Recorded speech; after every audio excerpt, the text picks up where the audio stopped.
Last night, the town of Bedford, New York, stopped the construction of Muammar Gadhafi's Bedouin tent being built on an estate owned by Donald Trump. In our number 2 story tonight, new questions about whether Gadhafi would get to sleep under the stars appear to have been answered. Bedford Town Hall officials confirmed to NBC News that Gadhafi's tent has been dismantled and removed from the Trump property. The Trump organization has issued the following statement. We have requested that the tenant occupying the property in Bedford, New York, remove the tent that was erected. They have complied with this request. Additionally, Mr. Gadhafi will not be going to the property. Last month, Gadhafi's plans to tent out in Englewood, New Jersey were rebuffed by Garden State legislators. Prior to Bedford, he asked for permission to build a tent in New York's Central Park. That request was denied. In the past, Gadhafi has taken his Bedouin tent wherever he traveled, from Paris to Rome or Belgium. It is his preferred form of overnight stay outside of Tripoli. This week presented a unique problem for the Libyan leader. New York's skyscraper hotels are not an option because Gadhafi, who has no fear of palling around with terrorists, is actually afraid of elevators. Joining me now is Congresswoman Nita Lowey. She represents New York's 18th District, which includes the town of Bedford. Congresswoman Lowey, welcome. Thank you for joining us tonight. Thank you, Larry, for asking me. Can you confirm for us now that Muammar Gadhafi is not sleeping in your district tonight? Well, frankly, I've been in touch with the local officials all day, the State Department.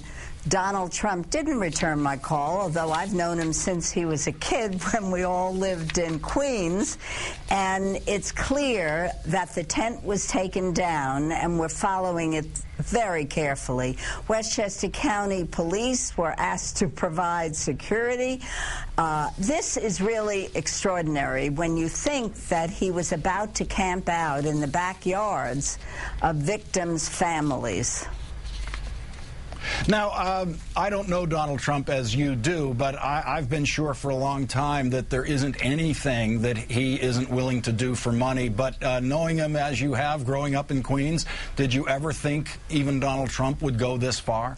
Well, I'm very glad he made a wise decision, because this was so shocking to the victims' families that Gadhafi would camp out in their backyards.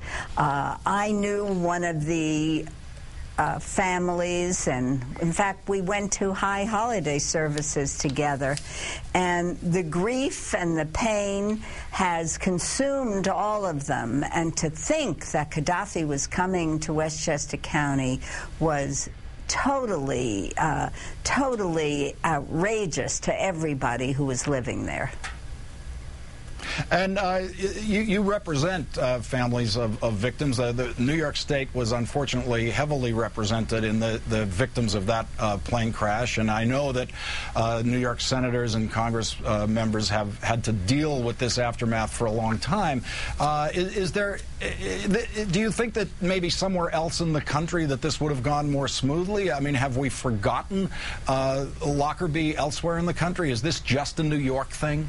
Well, Larry, I think that for the last couple of years, Gadhafi was trying to make amends.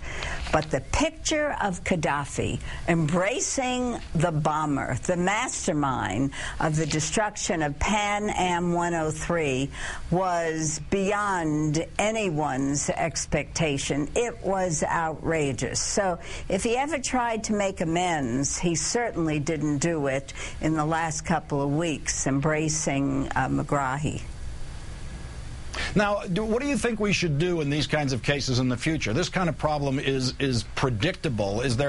Should we recommend to these leaders that they should stay in their own missions in New York or their embassies, and they shouldn't try to do this kind of thing?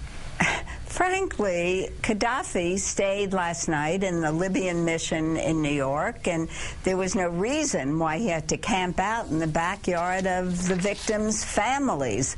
And although there isn't a legal justification, I was told by the State Department, to keep them from traveling, certainly it was common sense that he should be told rather forcefully, and others who may or may not come to New York and have that background, that they would not be welcome if they moved outside the mission. Congresswoman Nita Lowey of New York, thanks for your time tonight, and let us know when Donald Trump returns that call, will you?